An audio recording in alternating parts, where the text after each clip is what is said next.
Can you? All right, so we want to go ahead and call to order the Economic Development Committee of Woodlawn Village Council. It is 7:04. Can we have a roll call, please? Yes. Kiana Tribune. Present. Pamela Fitzgerald. She'll be with us momentarily. Rosemary Brown. Present. Great, thank you. And like you said, we know that Pamela Fitzgerald is a part of the committee and will be joining us. She just has some issues getting logged on to the Zoom. So first, we'd like to do reading and disposal of the previous minutes. The last minutes from Economic Development are from November 12th, 2019. We could take a few minutes to review those, and then I'll ask for a motion to approve them.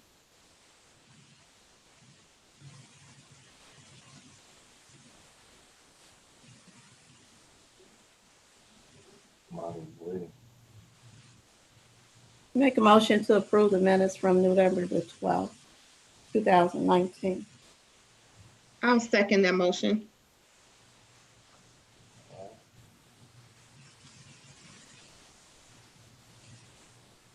And there's Pam. Hi, Pam. Sorry, I was trying to, that was me. You were like, I don't.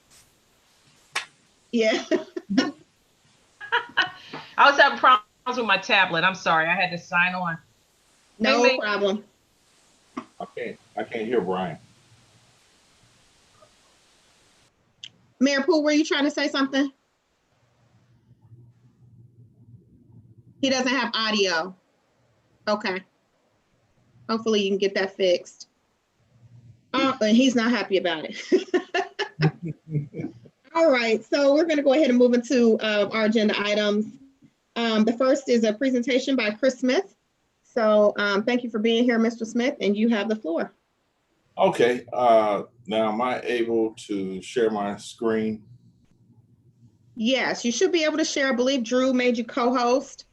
Okay. So there should be a little green button at the bottom of your screen that says share screen. Okay. Click that, and then you'll want to click on what you want to share. Okay. Well, can everybody see my screen? Yes. Yes. Okay. Well, first thing I want to talk about is Waverly and the history of the property down there. Because I was listening at the other meeting that you had, and it seemed like everybody's not aware of how long Woodlawn's had the property and some of the issues that's gone along with the land down there. And so I want to try to bring everybody up to date as to how long first you've owned the property. According to the records, you've owned it since January 1st, 1970. So it's been 50 years that property has been sitting there basically doing nothing. Now, there has been the rumors of flood issues, and I monitored the property for years and asked different ones who was in the maintenance crew.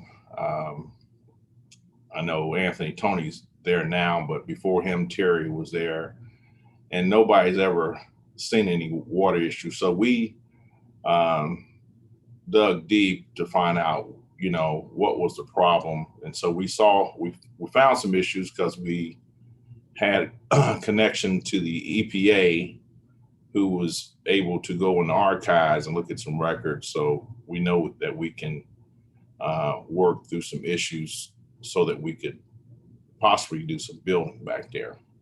So, but for 50 years, the land has sat there and basically been sort of a maintenance for the maintenance crew to keep up. And I know there was a fire hydrant back there that was leaking. I don't know how many times they've had problems with that fire hydrant, but I don't know what that costs. But still, it's been 50 years. And so I'm proposing to try to do something with the property. Now, I would like to have possession of it for at least a year to see whether or not I can put some sort of housing project together. We're really trying to put something together to target the empty nesters, the retirees, something more affordable for them. Of course, handicap accessible with wheelchairs, just in case they need that. But I think one of the other questions, well, was that you didn't want to just give away the property. And I know that there was an appraisal done, and the appraisal that was done was kind of way out in left field. And I didn't agree with the appraisal, and I don't think some of the council people agreed either. I'm not even sure what the appraisal guy was using for comps, because again, this property's been sitting for 50 years and has had flood issues because of the floodplain problem. So nobody, and when I say nobody, I'm saying no other developer has come in and tried to buy it or purchase it. Nobody's tried to build anything on it or see what they could do to get through the flood issues. So here we are, and I'm just trying to see what I can do. There's a program coming up through Hamilton County, which will be, I think the proposal will be out in October, and I'd like to be able to apply for some funds to offset the cost for building back there, and in hopes that we can get this grant from them to do a housing project. Now, if we don't get it, it does come up again in another year. So I figured if, we'll do what we can for the period that we would have control of the property to try to put something together. Now, outside of that, unless you all are just trying to hold on to it for some particular reason, and if that's the case, then that's fine too. But I'm just trying to see what I can do to spur up some more development in Woodlawn and do something with land that's just not doing anything right now. I did have some more plans, and I'm trying to fit around some of try to have everything on my desktop so I could do this pretty easy.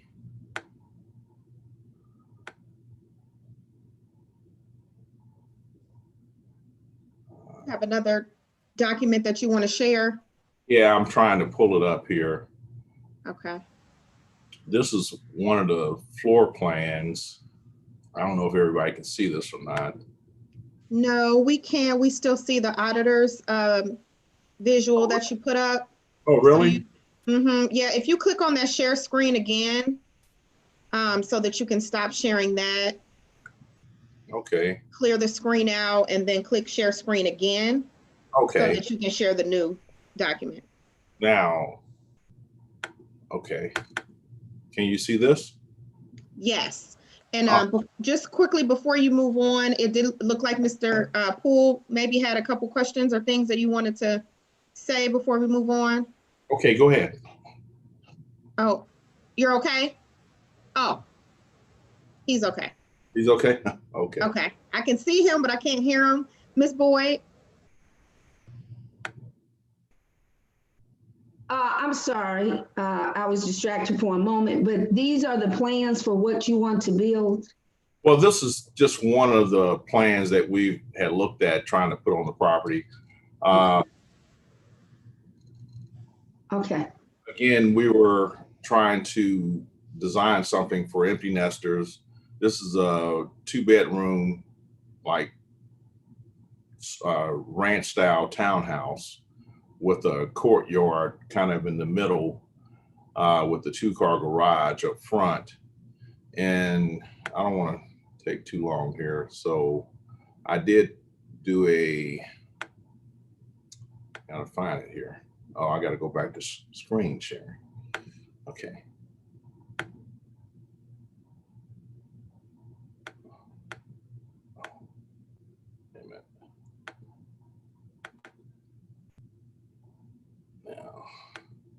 Can everybody see this?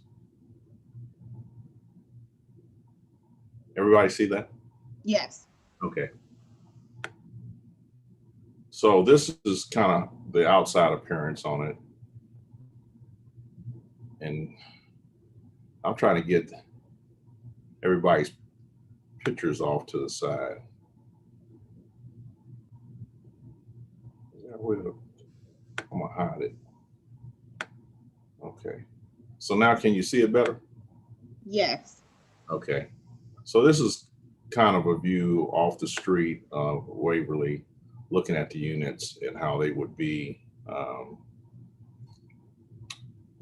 positioned on the lots going down. And right now we're just looking at the left side of the street, all the way down to the end. I think you own there's a driveway that comes up from the top of the hill back there. And from that driveway on the left, all the way down to the cul-de-sac is what we would like to have right now. Any questions? I have a couple questions. Okay. And then Pam, I see you next. A couple of things I just wanted to ask you to explain a little bit more. The one is when you stated you were asking permission to possess the property for a year. Can you explain what you mean by that? Well, if we would like to have control of it for a year to be able to put something together and apply, like I said, apply for the grant that's coming up through Hamilton County. And, if we are not able to put something together in a year, then, we would turn the property back to Woodlawn to try somebody else if somebody else has got something better, But we would like at least a year to be able to put a housing project together for back there. And once we get going, then of course we would do the left side first and then go over to the right side to start building over there. Hey, Chris. Yeah. All right. So you using? Sorry, Madam Chair. Can I stop sharing now? Y'all seen enough? Oh, don't stop sharing. We like that. We like colors. Hold on one second, Mayor Poole, because Pam had her hand up. So I'm gonna let her, and then you'll be after her. Hi, have a couple questions. So when you say possession of the property, so something legal will be drawn up and then we would give you pretty much possession to do what you need to do. So if it doesn't work out for you, does that mean we just inherit that back? I don't quite understand how that works legally. Yeah, you would get it back. You would get it back. So there would something would have to be drawn up for that. Right. How many houses does your vision allow? I mean, how many is it, just this one we're looking at, or how? I don't understand how much land is involved because I only see this group right here. We'll have to see how many we can get back there on that left side. I mean, there's a lot of small lots. Those lots are only, I think, 25 or 30 foot wide, and they go all the way back to the end. So we might be able to get, I don't know, 12, 14. It just depends. Because we have to deal with the MSD and waterworks and, see how that's going to work out too. Okay. So Woodlawn owns the property. You want to take possession of the property for at least a year. Right. Does anybody know how much this land is worth? Well, I know that we had. I know that land was surveyed or whatever they done some time ago. I remember it coming in at a very high number. Very high number. Chris, would you agree with me? I remember that. Am I correct? Yes. Okay.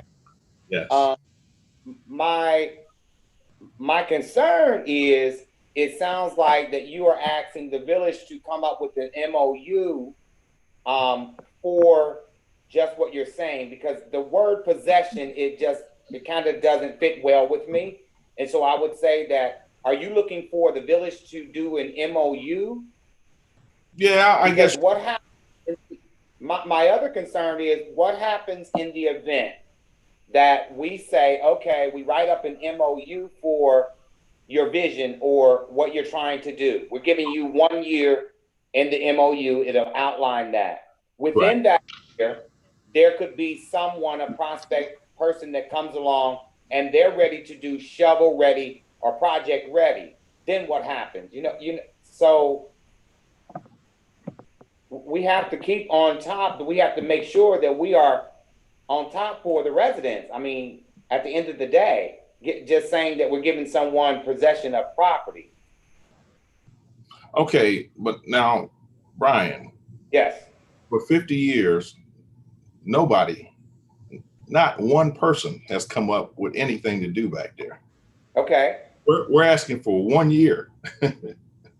So if nothing happens in 1 year, then the property's set for 51 years. Okay. Okay. So you mentioned two things right there. One, that's not true, Chris, because Cincinnati Metropolitan looked at that for development. I know, but the thing that keeps turning people off is because of the floodplain. Okay. And you also mentioned that you spoke with Tony, prior manager down there, and you talking about a couple managers back, Terry Meadows. Chris, I've been in the village for 50, I ain't telling all of that. However, I know for a fact that was a floodplain area. I've seen it for myself.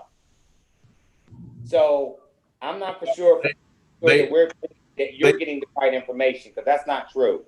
They put a big storm drain back there. Correct. Which corrected all the problem. Correct. So now that calculation has to be put into the formula to determine where the real floodplain is, but somebody's got to do it. It's not going to get done by itself. Right, but to my understanding, when they done that, they brought that out of the floodplain. It's not considered floodplain anymore. Yes, it is. Yes, it is. Okay, I'm going to check with that, because I was told that was removed once we did with the water issue, that it took it out of the flood. No, it was never re-evaluated is the problem, and it was just stuck in the archives. I mean, couldn't nobody even find the records for this stuff. Right. And the only reason we were able to get to the records because one of our civil engineers got a brother who works for EPA, and he went and dug it up. Okay. Okay. Gotcha. Ms. Boyd, I see your hand. I'll call you in just a second. I did have a follow-up question, and it's kind of related to some of this discussion that's currently happening. One of the other things you mentioned, Chris, early on when you started presenting to us was around the appraisal, and you indicated that you didn't agree with the appraisal. Is that the reason why you are not interested in purchasing the land from Woodlawn? Well, rather than taking possession for a short time period? I know my goal, because I has always been to try to put something back there that could be affordable. And if we add land costs to it, it's going to bring the price up on whatever we do back there. So, and I've talked to enough residents. I've been around Woodlawn too, a long time, Brian. And so I know we need to be as affordable as possible for these empty nesters that are really wanting to move into a place like this, but there's just no place available for them in the village. So. And when you say affordable, what's the dollar amount you're talking? Well, we kind of, I think the last time we met, we were talking somewhere around 150, 175, and I'm not sure how close we're going to be able to come to that, but if we're able to get this grant, I know we could come pretty darn close. How confident do you feel about receiving that funding? Well, I've talked to the lady who's in charge, and got to know her a little bit. So I think we got just as good a chance as anybody else. Okay. Chair, I have a question. Miss Boyd had her hand up. Just one moment, Mr. Burkhalter. Okay, thank you. Could I ask what an MOU is? Memorandum of Understanding, A memorandum of understanding? correct. Okay, so you would just have it there. Woodlawn would make nothing off of you, no type of rent or something. I'm only curious. I'm not judging, I'm curious. We would make no dollar amount off of this MOU. Until I see that, Madam Chair, I see that, Ms. Boyd, in the memorandum of understanding, it would outline that, that we would give him 1 year to do whatever timeline we're looking at to do whatever. At the end of that year, if he is successful with his plan, then the village would look at what we are charging for that land. It's not a giveaway. We're not giving that land away. No, I understand that. Right. I just So we would thought come up. for that year, he pays nothing. I'm just asking that. And then the last question, how many bedrooms do you have in these units for 150, 175,000, or does it vary? There's 2 bedrooms.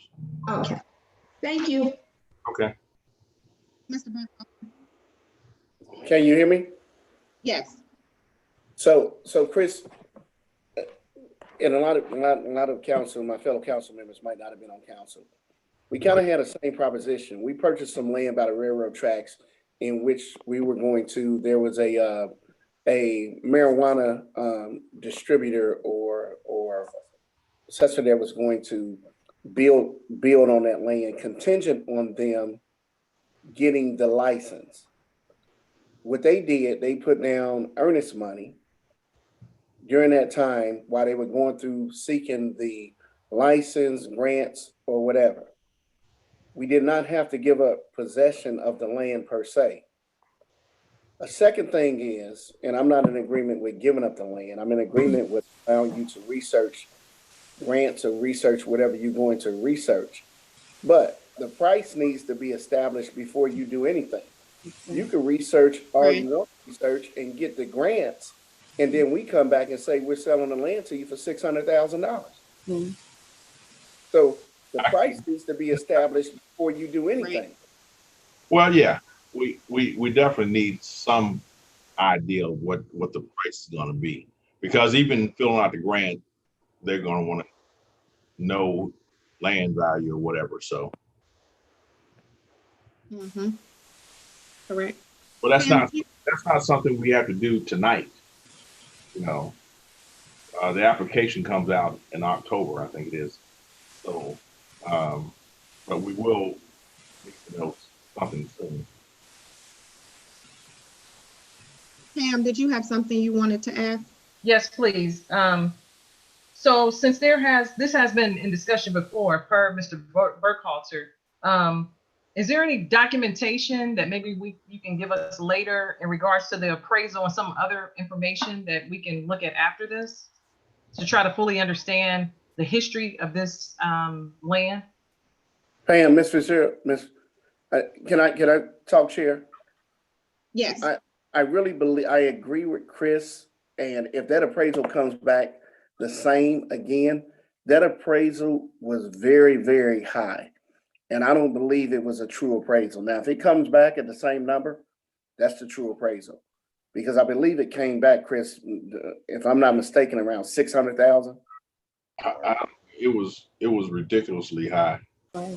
Yeah, It was. and I don't believe that's a true appraisal. So I think in the best interest of the village, our first step is to get that land appraised again, a true appraisal. But the thing is, how can a person appraise property correctly that's in a floodplain? Because it is in a floodplain. I'm telling you. It seems that is also a point that needs clarification, because we've got two people saying two separate things. So we need to get clarification on that, whether or not it's in the floodplain. Mr. Poole? So Chris, I'm a little confused, brother. You got me a little confused here because you just said that it was not in a floodplain. Now you're saying that it is in a floodplain. I'm saying when you look at the records today, it's showing that it's in the floodplain. Okay. That still has to be corrected. We would have to do that. Okay. But what I'm saying in terms of us, when we put, when the drains were came in, when the drains were put in, I want to say even the engineer, the engineer corps, they were involved in something with that. But I was told that that removed that area from a floodplain. Now maybe you're looking at. Well, can I say this? When TJ and them did the city Rama, the Ackerman, him and Ralph, they looked at that land because they were gonna try to do something with it, and they did immediate. They turned around immediately and said, "No, we can't do anything," and walked away. So there is an issue with the land. Kiana.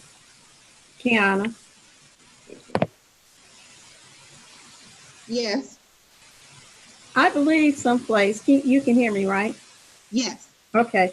I believe someplace there's a letter floating around that said even, it refers to the work that was done down there where they put in other piping, more piping or whatever. But I believe there's a letter floating around that says that shows the size of the pipes that were put in still was not big enough to correct the issue. Chris, did you have that copy of that letter at one time? I believe. No, I haven't seen that. Okay, I believe. Well, I put it like this: if I did, it's been years ago, and Okay, I believe it was a letter that was around when Ms. Kovac was around, and I want to think. Hopefully, there may be a copy of that letter someplace around in that office. I thought that was a letter. For some reason or another, I thought. Miss Rosemary, we could look it up by the address in that back room. There's there's places where whatever was done usually there's paperwork in there for that particular property. Thank you, Monica. We could do that, yeah, but yeah, this is when we had the who was it? The other engineering firm. Yeah. Thank you. We'll look into that. Mr. Poole?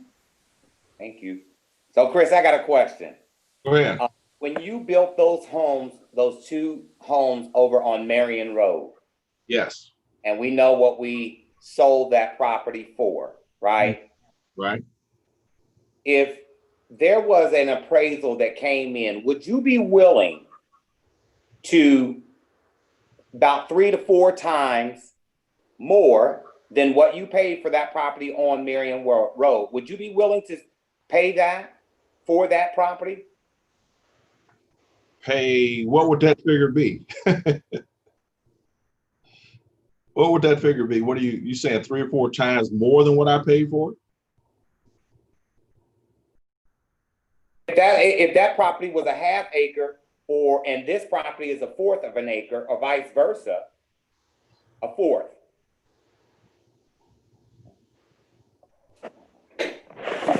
I think what Mr. Poole is what saying, if I may interject, Mr. Mayor, I think what you're saying, Chris, if you bought that property and let's say it's a 1/2 acre that's on Marion, and this property ends up being 2 acres, would you be willing to pay 4 times as much for the property on Waverly?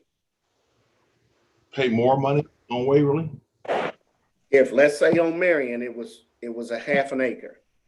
Okay. Waverly is 2 acres. That means it's 4 times as much.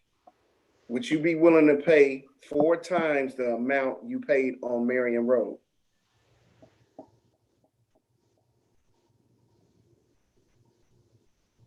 I don't know.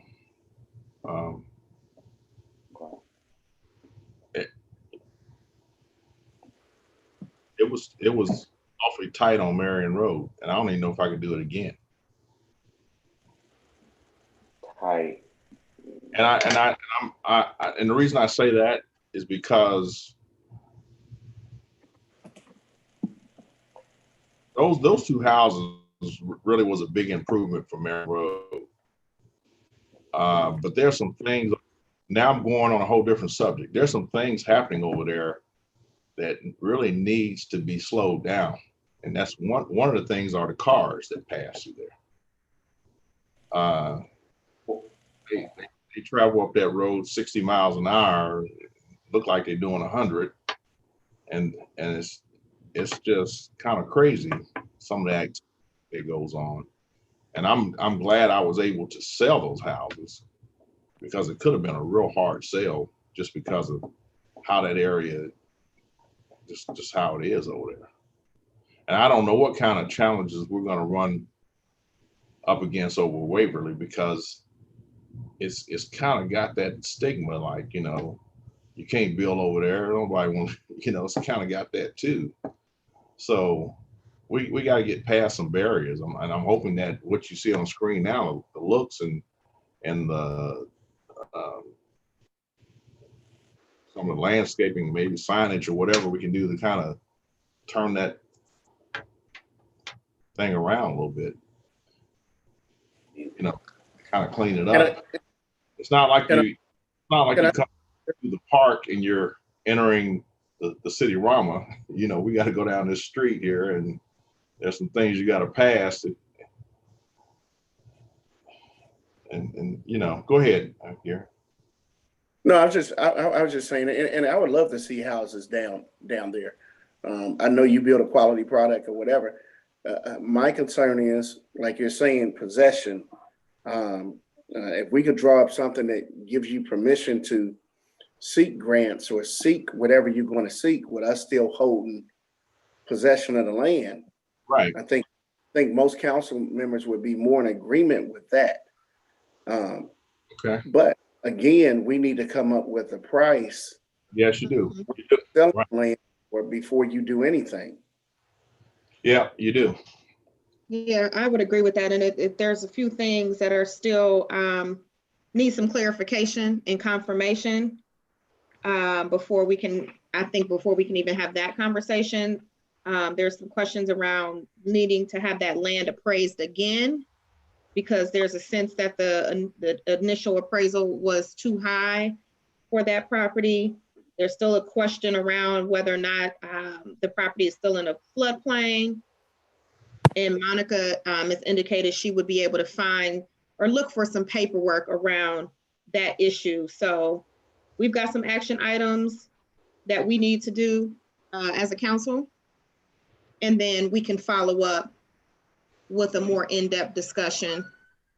In the meantime, Chris, I would ask that you would prepare an offer on what you would be willing to pay for the property in the event that we decide to go down this road with a short-term contract around giving you possession of the land while you do some research and exploring whether or not this grant opportunity will prove successful. And then we can come back together and have a more detailed conversation about it and hopefully try to come to an agreement around something. Yeah, because like I said, I have to still explore what is MSD going to want from us. What is Waterworks going to need, and what are those fees going to look like to develop the land? There's some things that I got to take into consideration, not just the cost to build the houses, but actually make it feasible for as the development side and what that cost is going to look like. And so I can put together an offer, for the land, and maybe we can resume maybe later in the month here, if that's possible. Sure, I think we can try to do that. If nothing else, I know we have our committee of the whole meeting next month. Okay. Is that accurate, Monica? We have committee of the whole next month, correct? And we can add this to the agenda to have a follow-up discussion. And by that time, I'd ask that council does their due diligence in answering these questions. Mr. Poole? So, and then I'm gonna quit beating the horse. The only concern that I'm gonna share is, so Chris, if you're telling me that this is in the floodplain, and so if it has been brought out the floodplain and we encounter those same type of issues with water once you're done with the project, that's on the village to take care of. So we need to keep that on the top of our head as well, council. That Wait a minute. They won't, Hamilton County will not issue me a permit to build anything in the floodplain. okay, but what I'm saying is, because there's a little conflict with me saying that, well, you said that it wasn't, then you said that it was, and I'm thinking that it's not. But again, I think we need to research, because I know that there's some documents here at the village hall that outline that property was brought out of a floodplain stage. I get that. I haven't seen, even though I've been looking at it, I haven't seen that letter or anything like that. Everything I've seen said it was in the floodplain, so I don't know. Okay. All right. So I can do a little homework as well, but all I'm saying is, once this is developed, once you develop, you sell this property to whomever the owner is, and then we start encountering water issues down there, then it becomes the village's issue. Okay. That's always been a concern for me, Chris, about that area, because of the low line that it is. It is what it is. And I know that in your original plans, when you brought to us, you talked about building it up, doing some type of build up, right? Well, we would have to make sure that the foundation, I think, is 1 foot above floodplain. Okay. Yeah. Okay. Gotcha. Okay. And I don't know if everybody realizes what floodplain is, but it's calculated the worst rain that has ever taken place in the last 100 years, I think is the way they look at it. And so as long as we're above that point, we can get occupancy to occupy the property.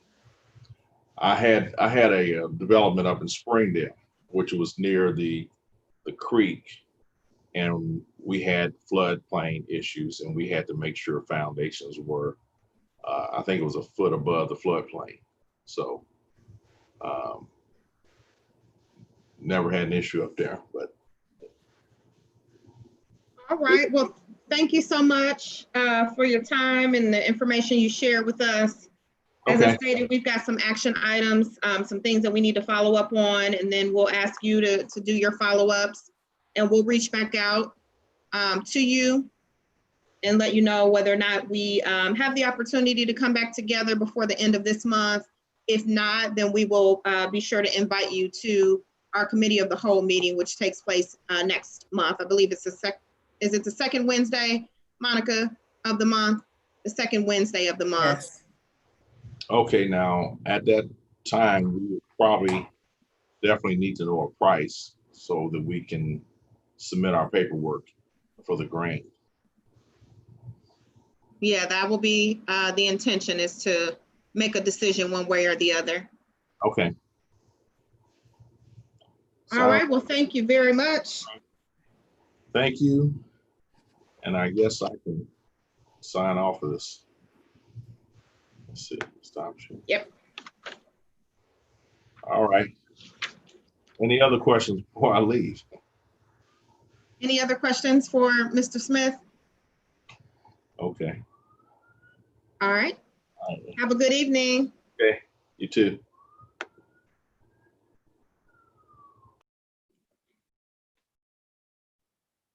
All right, so the next agenda item, we have a presentation from Sean Ruggless from the Catalyst Group.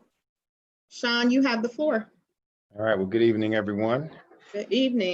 All right, hope this finds everybody healthy and safe. wanted to just provide an update on and receive an update on what's been accomplished so far, receive an update on the direction moving forward as it relates to economic development initiatives for the Village of Woodlawn. I'm going to share my screen and share a written update from earlier this year. And again, I think everything's been hit with the COVID piece. Can you everybody hear me okay? Oops, hold on. Can you hear me? Okay, good. All right. So as I kind of shared in this last update, we've come through several significant milestones, and we're looking to determine what the path forward will be moving forward. So this was an update that was sent to the heads of these committees, as well as the mayor and the head of economic development for the village. What you'll see here is that since we began work towards the end of last year and the beginning part of this year, we've done these things as it relates to what's on the screen now. Presented the project to council to get alignment. In that, there was a recommendation to engage the village manager to get alignment on project approach. We then actually set up a structure for the project in which we created what is called the Economic Development Advisory Council. And that group would serve as kind of a roundtable, and it'd be a mixture of residents, business owners, different constituents, as well as several publicly elected officials to kind of serve as a core team for the group. We have met and had roundtable meetings, 2 out of 3 that were scheduled. We first met as a broader economic advisory council to kind of talk about the visioning opportunities for the village. And in that meeting, we were able to compare and contrast where the village has been, and then compare it against where some other municipalities are going that are like size, and see the fruits of what economic development is bringing to those neighborhoods. We then completed the discovery landscape assessment, which was to take, I think, up to 3 or 4 different comparative neighborhoods to understand where economic development was happening in their areas, what they were focusing on. We had the residents roundtables we just talked about. We then engaged the village manager to look to establish some economic development goals. That gets into what type of business growth we would like to see, what type of stronger tax contribution we'd like to see, some measures around attracting businesses, those type of things. And then we concluded in terms of the last engagement was a business roundtable, which I thought was pretty successful. We had a number of business owners attend that.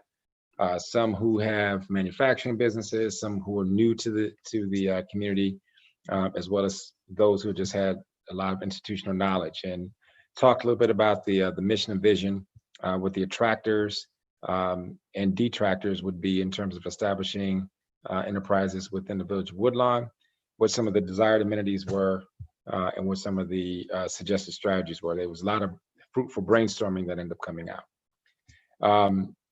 And so from that, we concluded that at the end of April. And so we're moving through the project, and then COVID hit.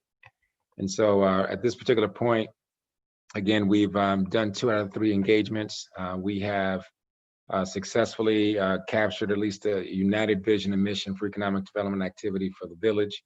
And what we're going to do was execute a roundtable in terms of including more of the entire community to begin to start to shape what the opportunities would look like. That's been put on hold. And so the key piece here would be, we do have the opportunity, even back then, was to redesign the community visioning session to be online, and we can still do that. At that time, we were calling it shelter in place. Now we're talking about calculated reopening. But, because people may not be as comfortable around being around others, we could establish a new method to gain feedback that can tie into economic development strategy and how we move forward. So the last interaction that I've had with the village has been in May. And so as we sit here in September, I think the key question is going to be, will we still want to continue to create and paint what this vision ultimately looks like for economic development for the village? And then if so, then how do we want to, what steps should we take to get this on track? And from there, I'll stop and take any questions. Thank you for that update. I know we were kind of moving for quite some time, and then COVID hit, and then we've kind of been put on hold. And then around the community visioning session, we're talking about really trying to engage a lot of community members, right?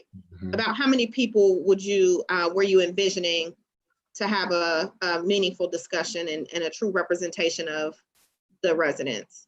You know, it just depends. I think as I listened to the last agenda item, we want to make sure we have a mixture of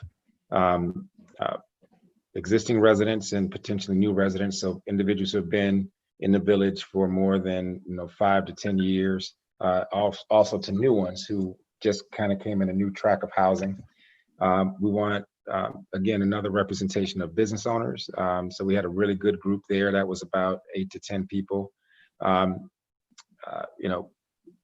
want young, we want old, we want a number of people. So I'm guessing we can probably get this to about 25 to 30 people, as long as we can represent, so different constituencies can be represented. The flavor of it would change though. And the reason I would say that is because, what I'm finding now is different municipalities are continuing to do economic development. Some are investing in senior housing, some are doing some other public spaces. I think the ones who are gonna be a little bit more innovative in terms of winning people visiting their neighborhoods have been ones who have found a balance in terms of creating a destination that has indoor and outdoor space. And so space utilization might be a little different. If I think about just in the last several months when I've gone through the village of Blue Ash and look at what they've done in terms of Summit Park, in terms of having live, work, and play. I think the thing that's been the saving grace there was the fact that they have outdoor space surrounded by hospitality, which is the retail, and now adding residential. So those type of places become huge destinations in this COVID environment. I don't think that's going to go away, but I do think that it, again, that's going to shape our economic vision. So I would say in the visioning exercise, we would add that type of stimuli, that type of context. We're probably looking at between 25 and 30 people tops. What would be the time frame? Are you thinking about a couple hour discussion, shorter, longer? For all the virtual work sessions that I'm doing now, I try not to exceed 2 hours. I think it gets long for people, and you get your engagement goes down over time. You don't have the benefit of being in the same room and engaging people in the same way. And so what we would have to do is we're talking at max, 2 hours, not 20 hours, 2 hour sessions. And if we came out with a run of day in terms of agenda that feels like it will go over that, we can probably break it up into 2 sessions, but I would not recommend, something that just draws on for 3 or 4 hours. Okay. We've obviously, we've transitioned to holding our meetings virtually. And one of the things that one of the gaps that have been identified is not really having the opportunity for residents to engage in a real meaningful way. In particular, when you talked about some of the populations that we want to try to engage and people that have lived here for a long time. And I know that there's been some challenges with people being able to access the technology. We've even had our own technology issues trying to get Zooms, set up and go live and all those things. So that concerns me, but I also know that council does have a desire to keep this work moving and to try to really come up with a plan and a vision for economic development that we can put into action. And so trying to find that balance is a little bit tricky. I'll ask our village manager, I'll have a conversation with him about what was discussed and shared and kind of get his thoughts and try to see what the best path forward is. Perhaps we can try to schedule something virtually and see what works. And if it works, great, let's keep the ball rolling on it. If not, then we might need to talk about breaking this up. If you would be interested, we talked about 25 to 30 people. Right now, the governor is still not recommending gatherings of more than 10. So could we have a series of small groups over the course of the next couple months till we make sure we get to that 30 without having all 30 in the room together? Absolutely. Yeah, I mean, we're flexible, and we'll do, this works best when we can meet people where they are in terms of their comfort. You know, the other variable we have is, as opposed to just having, you know, people kind of gather around, we can actually give them stimuli for them to react to, right? And so, Right. as opposed to trying to draw everything out in this virtual environment, we may have to do a little bit more upfront work to get people to give a thumbs up and thumbs down with comments to things that we may bring forth in terms of economic opportunity. So yeah, however we think best, we can definitely proceed. There's a lot of latitude there. What I would just say is, my recommendation on timing simply would be to try to move this before the winter hits. And the reason I say the winter is because I think the conversation around economic development is going to shift right after the election, depending upon some of the outcomes that are going to be there.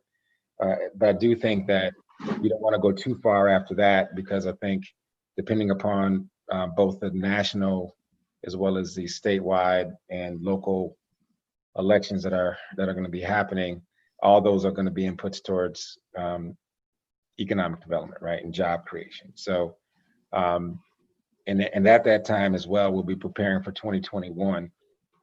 So we should have more of a healthcare update and some other things that'll be in place. So right now, you know, there's a lot of conservatism. We just have to plan for it. But yeah, we're nimble enough to be able to come up with the right approach. I think we would just need to know, are we okay to proceed, at least to provide a couple of recommendations and scenarios for how we might gather community input, and then we can work on timing. Okay, that sounds great. Committee or other council members, do you all have any questions or comments for Mr. Ruggles? I have one, Ms. Trayville. Okay. Sean, this is Councilman Burkhalter, Garrett Burkhalter.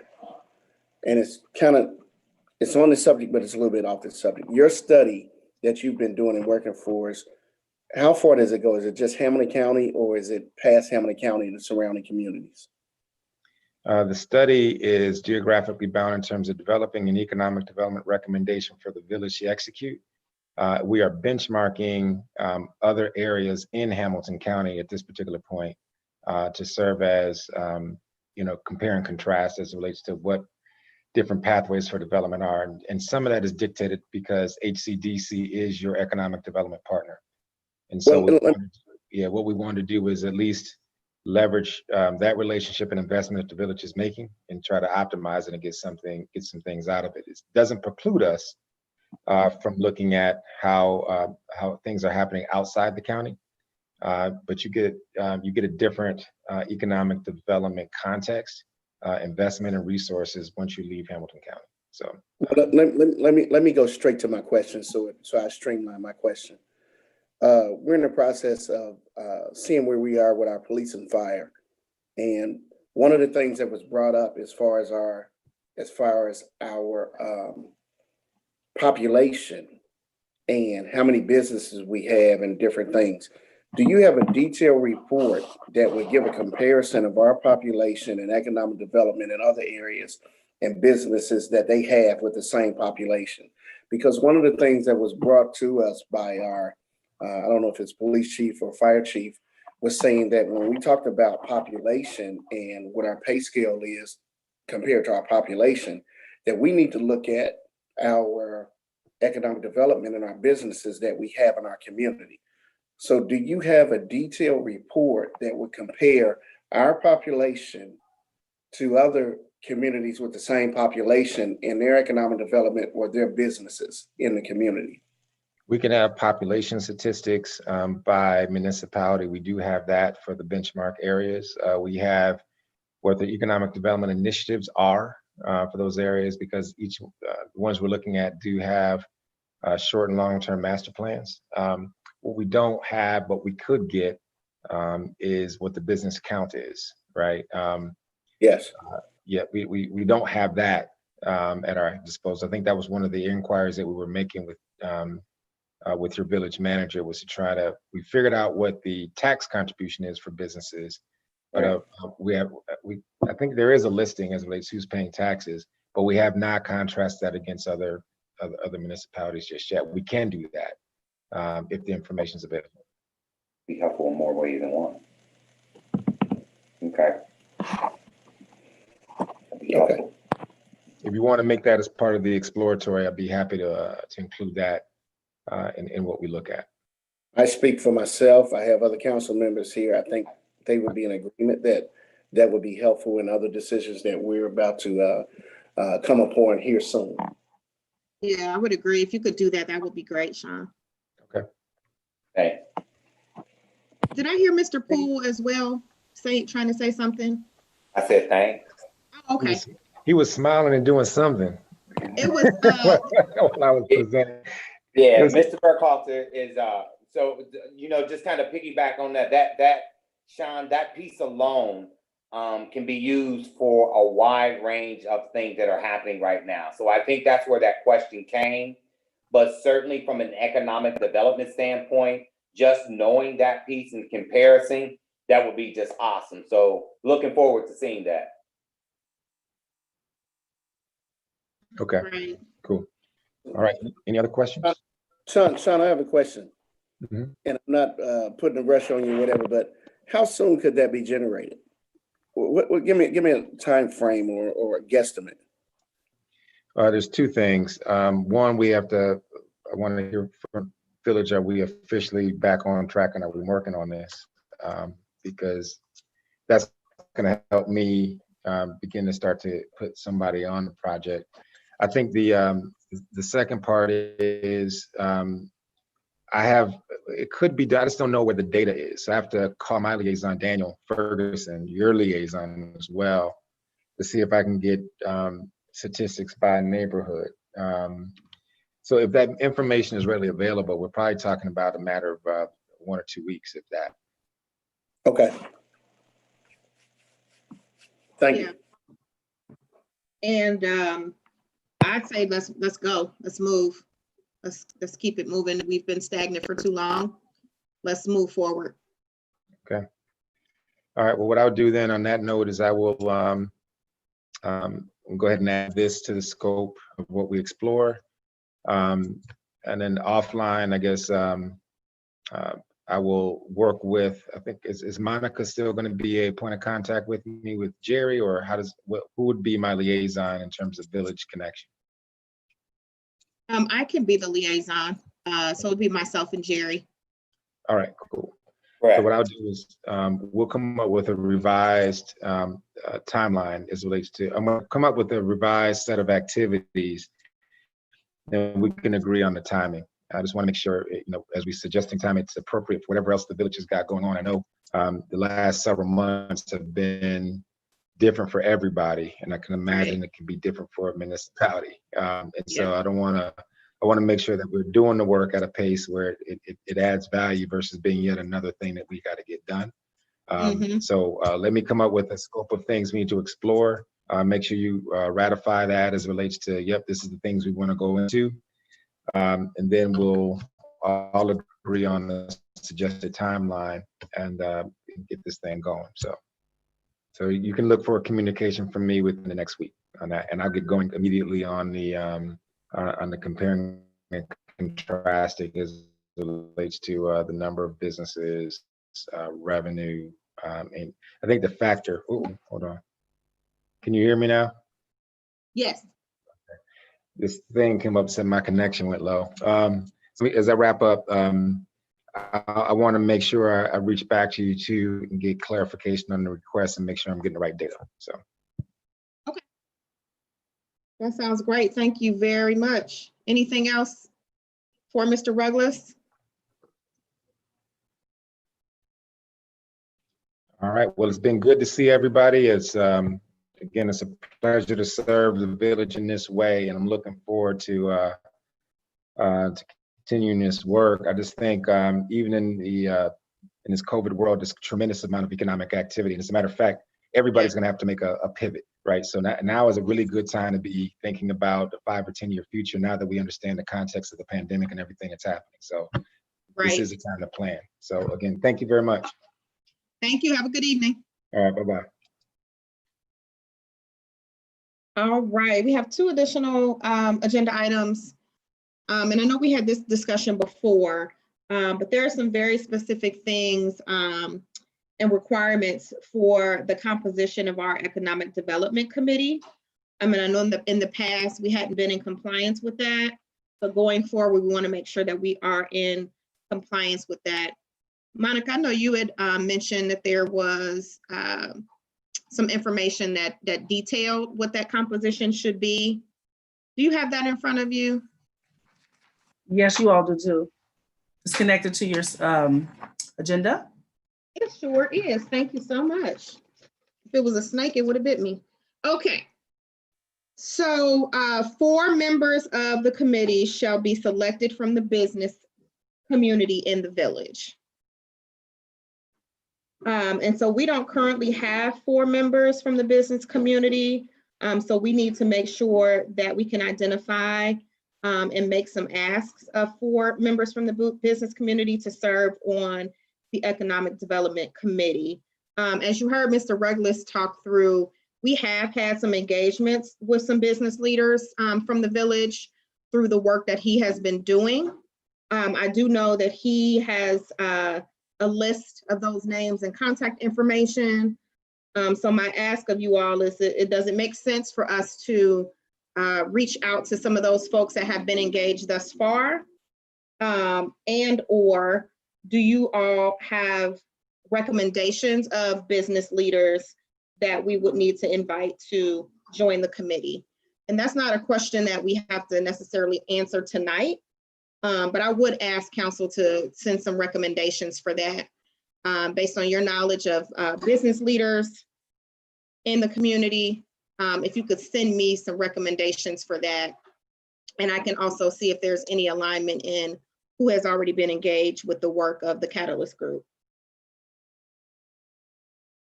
Any questions or suggestions around that? No. And then 2 members of the committee shall be residents of the village. So we need 2 resident members of the committee. I know last year we had a couple of residents that were on the committee. I know at least one of them is still interested. Rashida Johnson is still interested in serving. And then there was another person, but I'm unclear if he is still interested in being a member of the committee. So if council and the committee is in agreement with that, I would like to invite Rashida Johnson to serve again on the committee. And then I don't, Monica, do you have the name of the other person that was engaged? I don't remember being another person. Rashida No, was, okay. It was just her. yeah, and I did send this invite to her Okay. today. I can follow back up with her. And then Mr. Poole, it looked like you had, did you have your hand up? No, okay. Committee members, Rosemary and Pam, do you have any recommendations at this point for residents? I don't have any at this time. I can reach out. Okay. Same here. I do have some recommendations, but I'd like to confirm it with them before I speak. Okay. Madam Chair. Yes. So I heard you say something about another, so we need one other resident, correct? Correct. Okay. Assuming Ms. Johnson accepts. Right. Let me follow up with you on that off camera tonight. I believe that there is somebody who has shown some interest, but again, we kind of just scaled back because of the COVID. So just want to see if this individual is still willing to serve on the committee. Okay. And a great resource. Thank you. Oh, you're welcome. No worries. And then the other is two members of the committee shall be members of council. We actually have 3, which is good. So we've met that requirement. And then the village manager shall be a member of the committee. So we'll just need to make sure that we document that Jerry is an official member of the committee.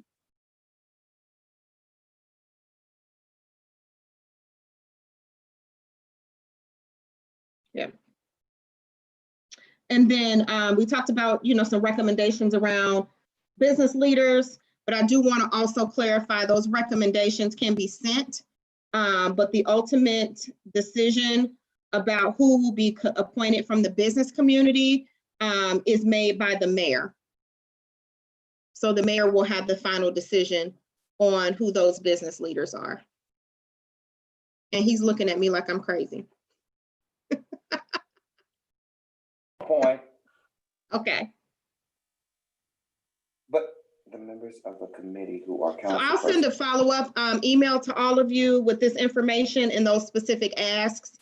And I'll also ask for a deadline to have that information sent to us, because I would like to have this wrapped up and our committee finalized sooner rather than later.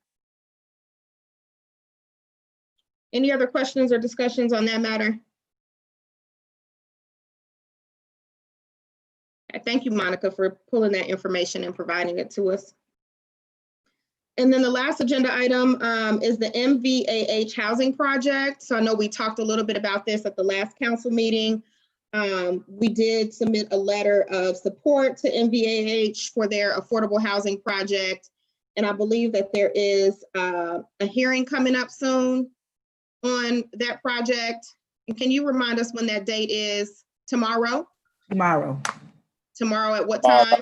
11. 11. 11 o'clock. Mhm. Awesome.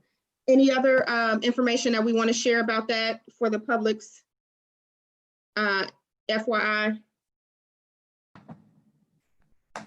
Well, it's the final concept plan that's being offered tomorrow. They've gone through all the zoning that they needed to. So sounds like they're ready to go. They're just presenting the final concept plan.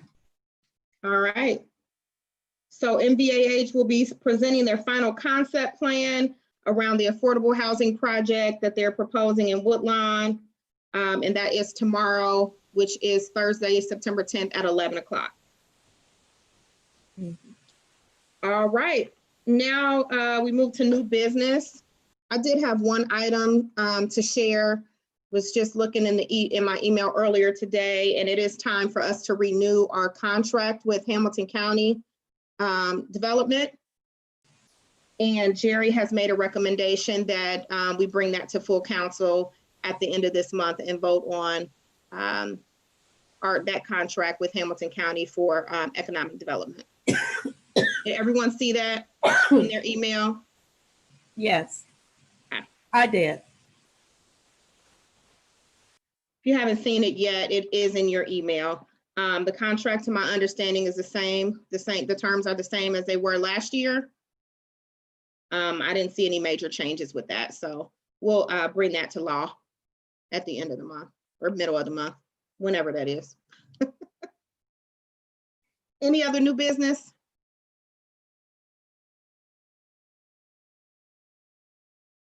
All right, then I'll ask for a motion to adjourn. So moved. Rosemary make a motion, and Pam, are you seconding the motion? Yes.